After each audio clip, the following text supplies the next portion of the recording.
ऋग्वेदादि भाष्य भूमिका श्रीमद् दयानंद सरस्वती स्वामिना निर्मिता संस्कृतार्य भाषाभ्याम समन्विता।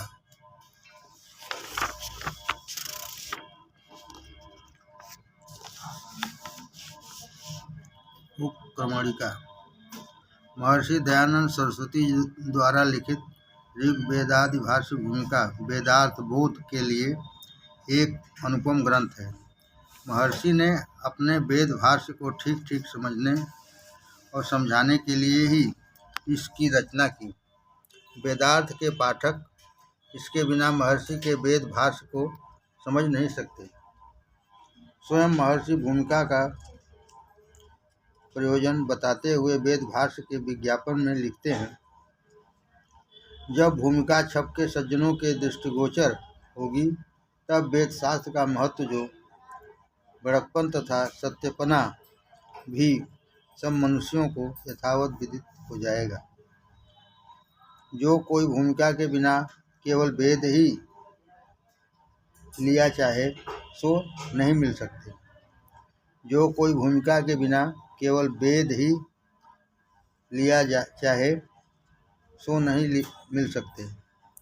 और यह भी जानना चाहिए कि चारों वेद की भूमिका एक ही है। भूमिका चारों वेदों की एक ही है।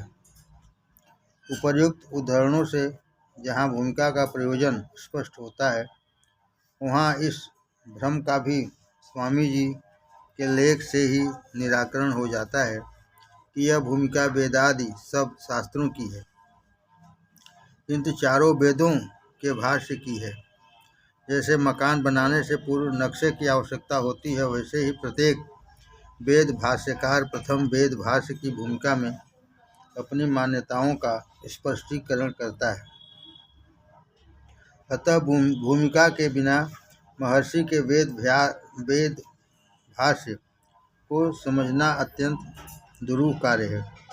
महर्षि ने इसलिए भूमिका के बिना वेद भाष्य देने से मना किया था, परंतु यह हमारा दुर्भाग्य ही रहा कि जो आर्य बंधु तथा सभाएं महर्षि के आदेशों की अवहेलना करके बिना भूमिका के वेद भाष्य छापती रही हैं। सायणादि भाष्यों के साथ उनकी भूमिका छपी मिलती है। हमें इस बात से बहुत ही हार्दिक हर्ष हो रहा है कि आर्य साहित्य प्रचार ट्रस्ट ने महर्षि के आदेश का पालन करते हुए उनके वेद भाष्य को यथार्थ में हृदयंगम कराने के लिए वेद भाष्य के साथ भूमिका को छपवाने का प्रबंध किया है। क्योंकि लेखक की मूलभूत वैदिक मान्यताओं को समझाने के लिए उसकी भूमिका का अध्ययन करना परम आवश्यक होता है। इस विस्तृत भूमिका के बनाने का महर्षि का यह भी प्रयोजन था कि वेद विषयक जो भी पौराणिक मिथ्या मान्यताएं फैली हुई हैं, जिनके कारण पाश्चात्य विद्वानों को ही नहीं अपितु कतिपय भारतीय विद्वानों को भी वेदों के विषय में मिथ्या भ्रम हो गया है, जिससे वेदों का गौरव ही कम नहीं हुआ, किंतु वेद सत्य विद्याओं की पुस्तक है अथवा ईश्वर प्रोक्त है। इसमें भी लोगों को भ्रांति हो गई। महर्षि दयानंद की इस भूमिका से जहाँ मिथ्या मतों की पोल खुली है, वहाँ सत्यार्थ का प्रकाश होने से सत्यासत्य का निर्णय भी पाठक कर सकते हैं। यद्यपि सायणादि वेद भाष्यकारों ने भी अपनी अपनी भूमिकाएं बनाई हैं, परंतु उनमें प्रथम तो आवश्यक मान्यताओं का वर्णन ही नहीं मिलता है, और जिनका मिलता है उनमें अनेक गलत हैं, और जो ठीक है उनका उन्होंने स्वयं वेद भाष्य में पालन नहीं किया है। जैसे वर्तमान में आचार्य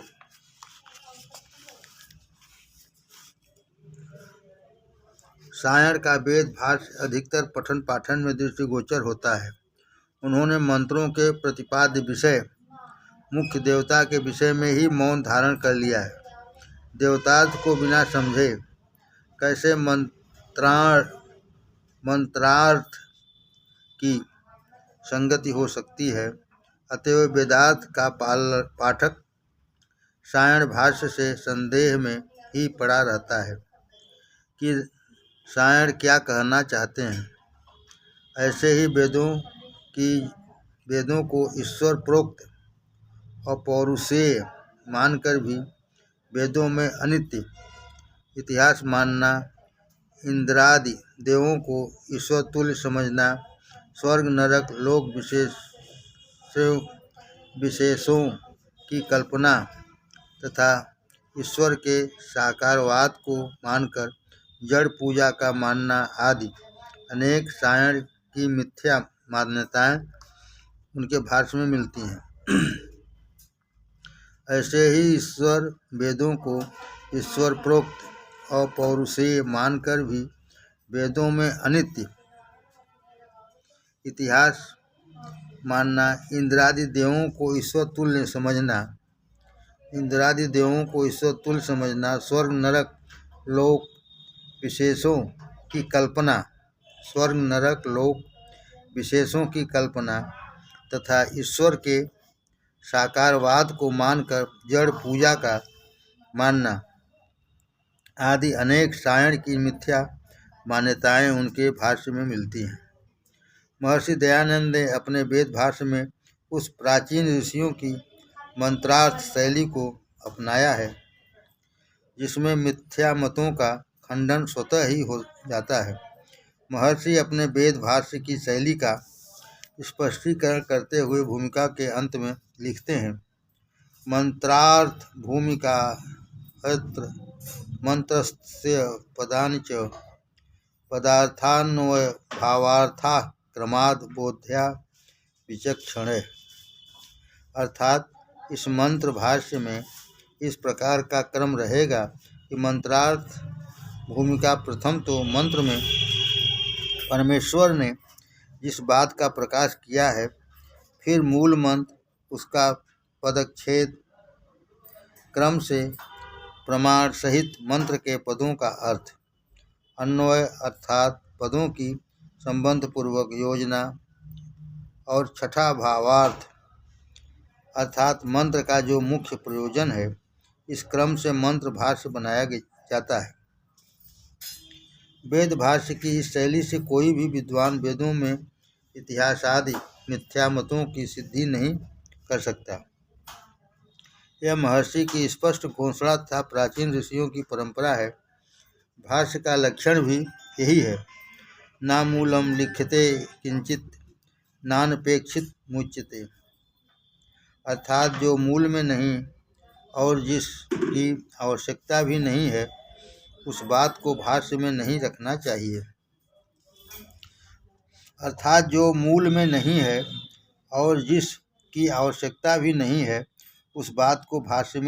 चाहिए। महर्षि ने इस बात का विशेष ध्यान रखा है, परंतु सायणादि ने इस प्राचीन शैली को न अपनाकर स्थान पर कल्पनाओं का आश्रय करके मिथ्या पौराणिक मान्यताओं को जन्म दिया है। यदि वे मंत्र के देवतार्थ पर विचार करके प्रकरणानुसार मंत्रों के पदों का ही अर्थ करके भाष्य करते, तो वे कदापि मिथ्या मतों को अपने भाष्य में नहीं दिखला सकते थे। उनके वेद भाष्य के अनर्थ का मूल कारण जहाँ प्राचीन शैली को जोड़ना है, वहाँ यह भी कारण हुआ कि वे वेद भाष्य के अधिकारी भी नहीं थे। निरुक्त के अनुसार वेद भाष्य करने का अधिकार किसको है, यह स्पष्ट करते हुए लिखा है, न हेषु प्रत्यक्षमस्त्य नृषैर तपसो वा। अर्थात जो मंत्रार्थ के साक्षात्कर्ता ऋषि नहीं हैं, अथवा जो अतपस्वी अर्थात मलिन अंतःकरण वाले हैं, उन्हें वेदार्थ का करने का अधिकार नहीं है। महर्षि दयानंद भी लिखते हैं, वेद संस्कृत में प्रकाशित हुए और अग्नि आदि ऋषि लोग उस संस्कृत भाषा को नहीं जानते थे, फिर वेदों का अर्थ उन्होंने कैसे जाना?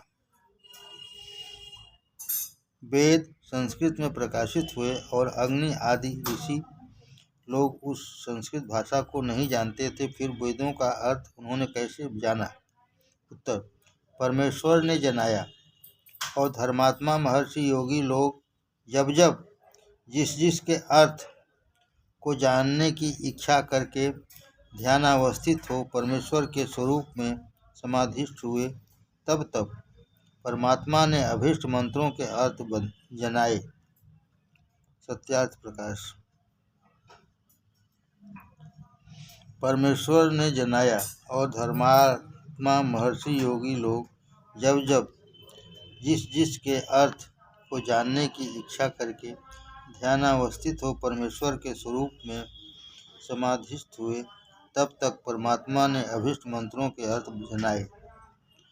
ऋषि के इस वचनों से स्पष्ट है कि ईश्वर की समाधि में जो ध्यानावस्थित नहीं हुए हैं, ऋषि के इन वचनों से स्पष्ट है कि ईश्वर की समाधि में जो ध्यानावस्थित नहीं हुए हैं, उनका अंतःकरण मलिन होने से वे मंत्रार्थ का कदापि साक्षात नहीं कर सकते।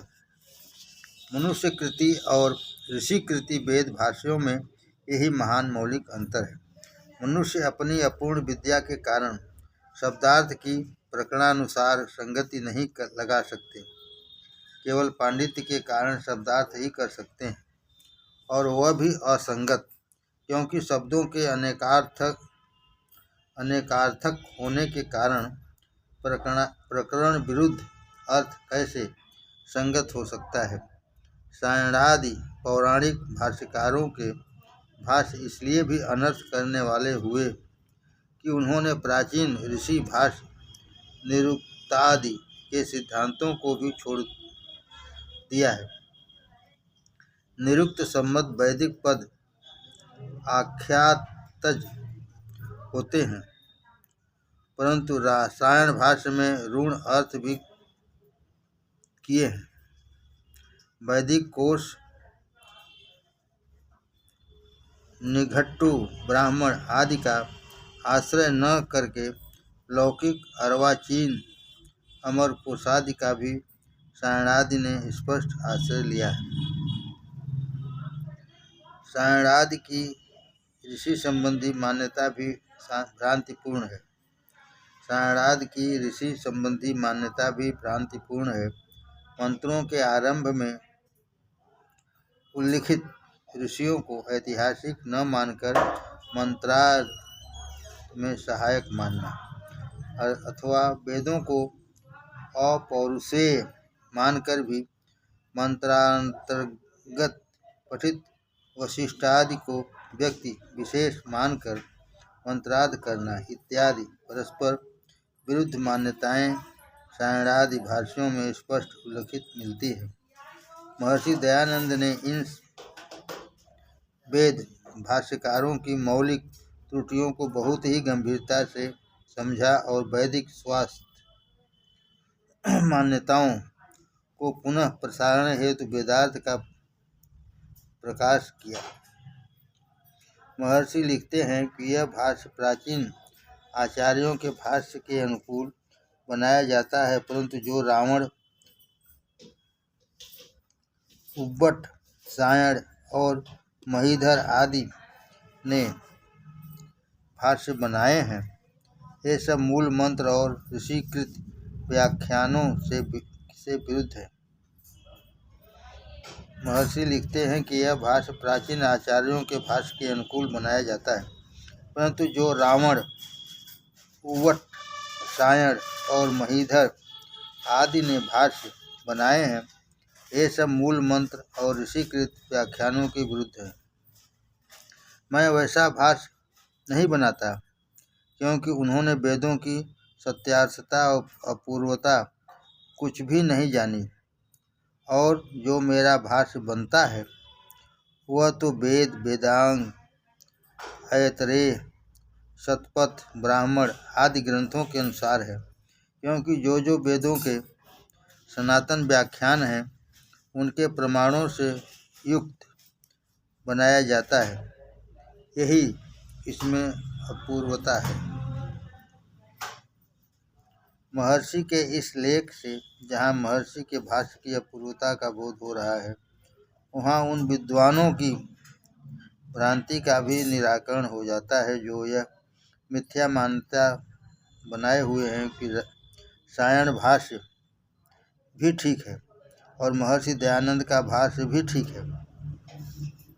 यदि सायण भाष्य में कर्मकांड परक अर्थ भी संगत होता तो महर्षि ऐसा कदापि नहीं लिखते। महर्षि दयानंद ने ऋग्वेद भाष्य में जो प्रारंभ के 21 सूत्रों के अंत में निरंतर सायणादि भाष्यों को मिथ्या भाष्य बताया है, इस विषय में दयानंद संदेश का वेदार्थ समीक्षांक द्रष्टव्य है, जिसमें मैंने सायण भाष्य के प्रमुख दोषों का दिग्दर्शन संप्रमाण दिखाया है और ऋग्वेद के प्रथम 21 सूत्रों में सायण भाष्य का प्रकरण विरोध, शास्त्राविरोध तथा अर्थों की असंगति का स्पष्ट उल्लेख किया है।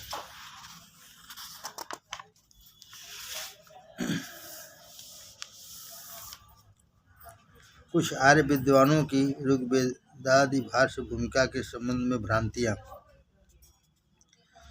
पहला, ऋषि भूमिका ऋग्वेद भूमिका में भाषार्थ किसका? ऋग्वेद भूमिका में भाषार्थ किसका? इस विषय में श्री पंडित युधिष्ठिर जी मीमांसाकादि विद्वानों की विचारधारा यह है कि भूमिका की संस्कृत महर्षि की है, अब भावार्थ पंडितों का है। मीमांसक जी अपने मंतव्य को स्पष्ट करते हुए लिखते हैं, हमारी मान्यता तो यह है कि ऋषि के मूल संस्कृत पाठ के अनुसार नवीन यथार्थ भावानुवाद होना चाहिए। यदि कभी अवकाश मिला तो इस प्रकार का प्रयास किया जाएगा। रामलाल कपूर ट्रस्ट द्वारा प्रकाशित ऋषि भाष्य भूमिका में संपादकीय पृष्ठ 6। श्री मीमांसक जी की मान्यता भूमिका के आंतरिक साक्षी से सर्वथा विपरीत होने से कदापि मान्य नहीं हो सकती। इस ग्रंथ के प्रारंभ में ही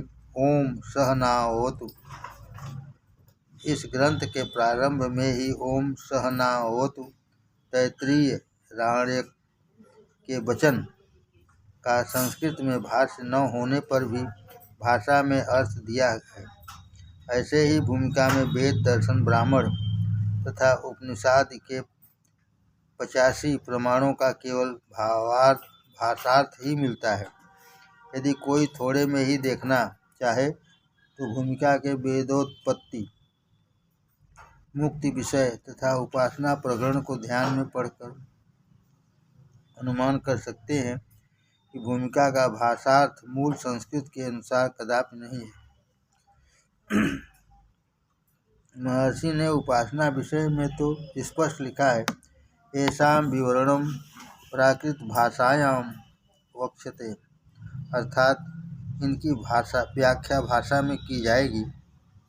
महर्षि के इस वचन को अपनी मान्यता से विरुद्ध देखकर मीमांसक जी ने टिप्पणी में लिख दिया, यह वाक्य व्यर्थ सा प्रतीत होता है। भूमिका का यथार्थ प्रायः संस्कृत के अनुसार नहीं है। यदि भूमिका का संस्कृत भाग भाषार्थ से भिन्न कर दिया जाए तो ग्रंथ के अधिकतर स्थल अपूर्ण रह जाएंगे और ग्रंथकर्ता के बहुत से परम आवश्यक भाव ग्रंथ से पृथक हो जाएंगे। इस विषय का विस्तृत विचार ट्रस्ट द्वारा प्रकाशित ऋग्वेद भाष्य भूमिका के प्राक्तन में ही पंडित सुदर्शन देव जी ने किया है। पाठक वहाँ देख सकते हैं।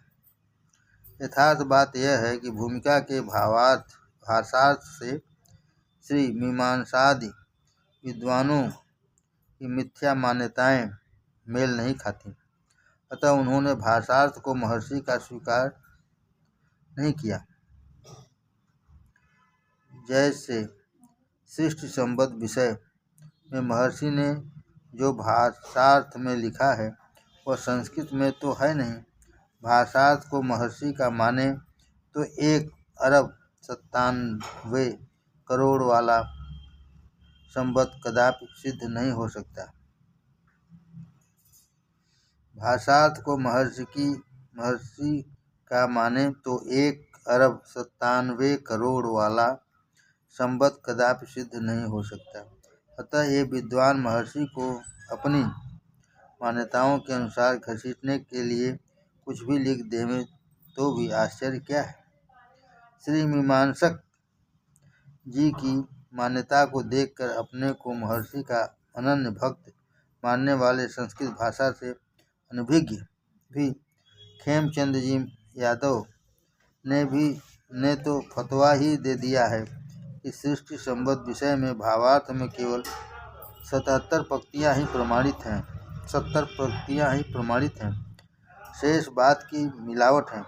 परंतु संस्कृत भाषा से अधिक अनुभज्ञ होने से यादव जी ऐसा कहें तो आश्चर्य नहीं, क्योंकि वे संस्कृत का भाषार्थ से मिलान नहीं कर सकते। परंतु संस्कृत भाषा के मूर्धन्य विद्वान भी ऐसी मिथ्या मान्यता से कैसे ग्रस्त हुए, यह आश्चर्य ही। और यदि उनकी बातों में कुछ तथ्य है तो उन्होंने आज तक हमारे लेख का उत्तर क्यों नहीं दिया। इससे स्पष्ट है कि वे भ्रांतिवश ही ऐसी टिप्पणी दे गए, परंतु बाद में पश्चाताप ही रहा होगा। अतः भूमिका का भाषार्थ महर्षि का ही है, पंडितों का नहीं। कुछ आर्य विद्वानों ने महर्षि की वेदार्थ शैली का भी दुरुपयोग करने का प्रयास किया है। महर्षि ने वैदिक पदों को निरुक्त के आधार पर आख्यातज माना है, जिसका वे विद्वान गलत अर्थ लगाकर यह कहा करते हैं कि वैदिक पदों के यौगिकता अर्थात धातु प्रत्यय के विभाग के आधार पर जितने भी अर्थ संभव हैं उस पद के उतने अर्थ किए जा सकते हैं। इसी आधार पर आधुनिक वेद प्रवचनकर्ता मंत्रों के मनमाने अर्थ करके जनता को रिझाते रहते हैं। जनता तो बिल्कुल अनभिज्ञ प्राय ही है, उसके सामने कुछ भी कह जाओ वे चुपचाप सुनते रहते हैं। स्वाध्याय की रुचि समाप्त ही हो गई है, फिर समझने की योग्यता कैसे आ सकती है। परंतु महर्षि के वेद भाष्य तथा भूमिका के पढ़ने से स्पष्ट होता है कि इन विद्वानों की वेदार्थ शैली महर्षि तथा शास्त्रों के से विरुद्ध है। प्रत्येक मंत्र के ऊपर देवता लिखा है जो मंत्र का प्रतिपाद्य विषय है, जिससे पदों के अर्थ संगत होने चाहिए।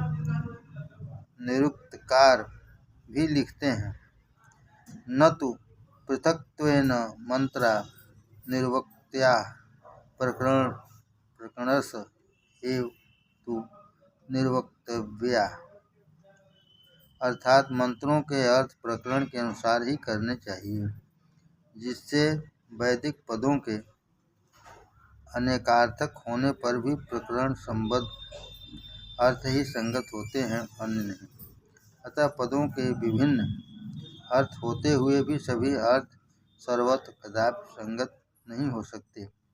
मंत्रार्थ और त्रिविध प्रक्रिया। आजकल कतिपय आर्य विद्वानों का ऐसा मंतव्य है कि वेद के मंत्रों में प्रत्येक मंत्र के 3 प्रकार के अर्थ होते हैं। जैसे श्री पंडित आचार्य वैद्यनाथ जी शास्त्री अपने सामवेद भाष्य की भूमिका में त्रिविध प्रक्रिया के विषय में लिखते हैं। सभी वेद मंत्रों का अर्थ 3 प्रक्रियाओं में होता है। आर्ष प्रक्रियानुसार प्रत्येक मंत्र का 3 प्रकार का अर्थ होता है। वह 3 प्रकार आदि याज्ञिक, आदि दैविक और आदि भौतिक शब्दों से व्यवहृत होता है। इस प्रकार को ही निरुक्तादि शास्त्रों में प्रतिपादित किया है। और स्वर्गीय वैदिक विद्वान पंडित ब्रह्मदत्त जी जिज्ञासु ने अपने संपादित यजुर्वेद भाष्य की विवरण भूमिका में इस त्रिविध प्रक्रिया को प्रमाणों द्वारा सिद्ध करने का पूरा प्रयास किया है और अपने मंतव्य की पुष्टि में यजुर्वेद भाष्य के विवरण में प्रथम 2 अध्यायों में प्रत्येक मंत्र के ऋषि भाष्य को इस त्रिविध प्रक्रिया में ढालने का असफल प्रयास भी किया है। इन दोनों मूर्धन्य विद्वानों ने त्रिविध प्रक्रिया को माना अवश्य है, परंतु स्वयं भी भ्रांत ही प्रतीत होते हैं, क्योंकि त्रिविध प्रक्रिया को मानकर आचार्य वैद्यनाथ जी ने आधियागिक, आधिदैविक, आदि भौतिक के अतिरिक्त आध्यात्मिक प्रक्रिया एक और मानी है।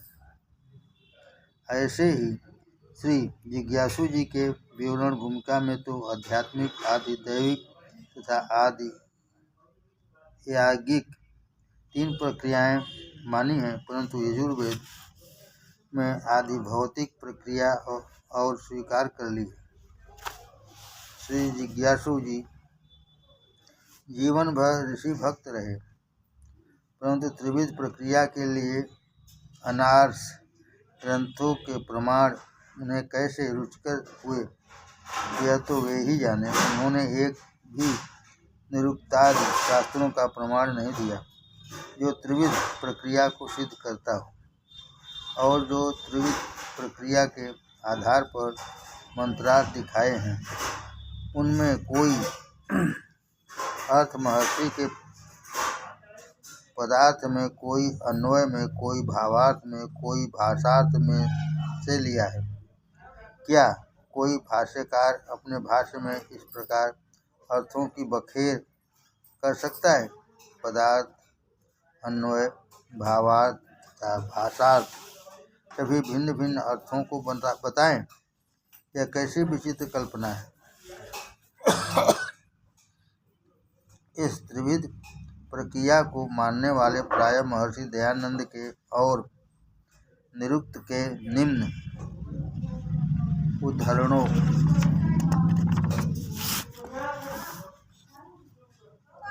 को लेकर स्वाभिष्ट को सिद्ध किया करते हैं, परंतु उनमें से उनका अभिष्ट कदापि सिद्ध नहीं होता। देखिए, श्री जिज्ञासु जी ने अपने मंतव्य की पुष्टि में भाष्य विवरण महर्षि के निम्न उद्धरण दिए हैं। देवता के महामहिम होने से एक आत्मा की ही बहुत प्रकार से वेद मंत्रों में स्तुति की जाती है। देवता के महामहिम होने से एक आत्मा की ही बहुत प्रकार से वेद मंत्रों से स्तुति की जाती है। इस वेद भाष्य में जिस जिस मंत्र का पारमार्थिक तथा व्यवहारिक दोनों प्रकार का अर्थ होना संभव है, उसका दोनों प्रकार का अर्थ किया जाएगा, परंतु किसी भी मंत्र में ईश्वर का सर्वथा त्याग नहीं। उसका दोनों प्रकार का अर्थ किया जाएगा, परंतु किसी भी मंत्र में ईश्वर का सर्वथा त्याग नहीं। उपर्युक्त उदाहरणों से त्रिविध प्रक्रिया कदापि सिद्ध नहीं होती। महर्षि मंत्रों के 2 प्रकार के अर्थ मानते हैं, पारमार्थिक, व्यवहारिक। इन दोनों प्रकार के अर्थों को भी प्रत्येक मंत्र में स्वीकार नहीं किया है। जहाँ जहाँ संभव है वहीं वहीं दोनों प्रकार का अर्थ हो सकता है, सर्वत्र नहीं। महर्षि ने श्लेष सालंकार से भाष्य में कहीं कहीं 2 प्रकार के अर्थ किए हैं, और जो देवता की महामहिम होने की बात है वह भी अन्य विषय ही है। देखिए, महर्षि लिखते हैं, सर्वासाम व्यवहारोपयोगी देवतानां मध्य आत्मन एव मुख्यम देवतात्मस्ति। अतः आत्मनो महाभाग्यात् सर्वशक्ति मत्वात् द्विविशेषणत्वात्। यहाँ महर्षि ने महाभाग्यात् का अर्थ सर्वशक्तिमान आदि किया है और वह भी ईश्वर परक अर्थ किया है। इससे त्रिविध प्रक्रिया का भाव कदापि नहीं निकल सकता और महर्षि के किसी भी ग्रंथ में ऐसा लेख नहीं मिलता जिससे त्रिविध प्रक्रिया सिद्ध होती हो। महर्षि दयानंद का लेख त्रिविध प्रक्रिया का स्पष्ट खंडन करता है। देखिए, ओम यह तो केवल परमात्मा का ही नाम है। ओम यह तो केवल परमात्मा ही का नाम है और अग्नि आदि नामों से परमेश्वर के ग्रहण में प्रकरण और विशेषण नियम कारक हैं। इससे क्या सिद्ध हुआ कि जहाँ जहाँ स्तुति, प्रार्थना, उपासना, सर्वज्ञ, व्यापक, शुद्ध, सनातन और सृष्टिकर्ता और आदि विशेषण लिखे हैं, वहीं वहीं इन नामों से परमेश्वर का ग्रहण होता है। जहाँ जहाँ उत्पत्ति, स्थिति, प्रलय, अल्पज्ञ, जड़, दृश्य आदि विशेषण भी लिखे हैं, वहाँ वहाँ परमेश्वर का ही ग्रहण नहीं होता। जहाँ जहाँ इच्छा, द्वेष, प्रयत्न, सुख, दुख और अल्पज्ञादि विशेषण हों, वहाँ वहाँ जीव का ग्रहण होता है। ऐसा सर्वत्र समझना चाहिए। इससे स्पष्ट है कि प्रत्येक मंत्र के त्रिविध अर्थ कदापि नहीं हो सकते। इस मंत्र में सर्वज्ञादि विशेषण होंगे, उसका जीव परक अथवा प्रकृति परक, और जिसमें अल्पज्ञादि या उत्पत्ति आदि विशेषण होंगे, उसका परमेश्वर परक अर्थ कैसे संभव है। निरुक्तकार महर्षि यास्क ने भी त्रिविध प्रक्रिया का स्पष्ट खंडन करते हुए लिखा है। शास्त्री विधा ऋचः परोक्षकृत्वा प्रत्यक्षकृता आध्यात्मिकस्य तत्र परोक्षकृत्वा सर्वाभिन्नां विभक्ति युज्यते। प्रथम पुरुष वैश्याख्यातस्य अथ प्रत्यक्षकृता मध्यम पुरुषो योगास्मिति चैतेन सर्वनाम्ना अथाध्यात्मिकस्य च उत्तम पुरुष योगा अहमिति चैतेन सर्वनाम्ना। इस निरुक्त वचन की व्याख्या में महर्षि दयानंद ऋषि भाष्य भूमिका में लिखते हैं, वेदों के सब मंत्र 3 प्रकार के अर्थों को कहते हैं। वेदों के सब मंत्र 3 प्रकार के अर्थों को कहते हैं।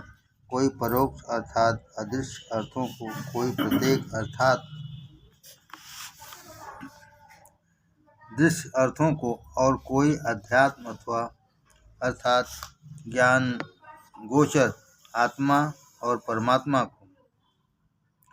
यहाँ महर्षि ने कितना स्पष्ट लिखा है कि कोई मंत्र दृश्य अर्थों का, कोई अदृश्य अर्थों का और कोई आत्मा परमात्मा का वर्णन करता है।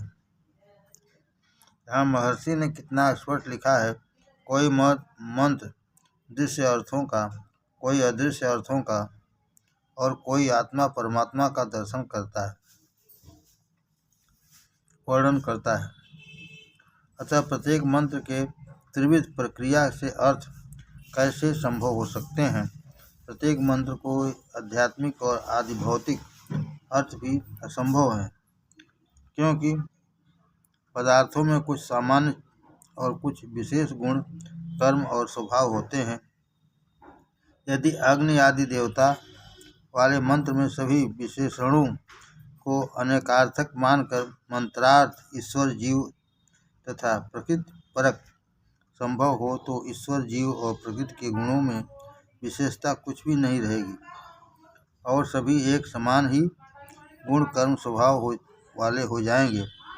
इससे बड़ा अनर्थ यह हो जाएगा, यह जड़ चेतन में तथा ईश्वर जीव में कोई भेद ही नहीं रहेगा।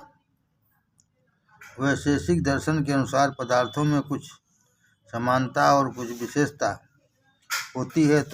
तदनुसार ही महर्षि दयानंद ने अपने वेद भाष्य में अग्नि आदि के विशेषणों को दृष्टि में रखते हुए कहीं ईश्वर और भौतिक दोनों अर्थ, कहीं केवल ईश्वर परक और कहीं केवल भौतिक अर्थ किया है।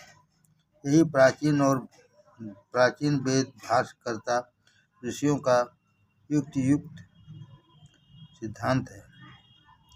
मंत्रों के अनेकार्थ विषय में महर्षि दयानंद लिखते हैं, इस वेद भाष्य में जिस जिस मंत्र के श्लेषालंकार से प्रमाण सहित पारमार्थिक और व्यवहारिक दो अर्थों का संभव है, उस मंत्र के दो दो अर्थ किए जाएंगे। अतः प्रत्येक मंत्र के 3 अर्थ संभव हैं। यह मान्यता महर्षि दयानंद के लेखों से कथचित सिद्ध नहीं होती। अतः विद्वानों की विविध प्रक्रिया की जैसी मान्यताएं कपोल कल्पित होने से मिथ्या ही हैं।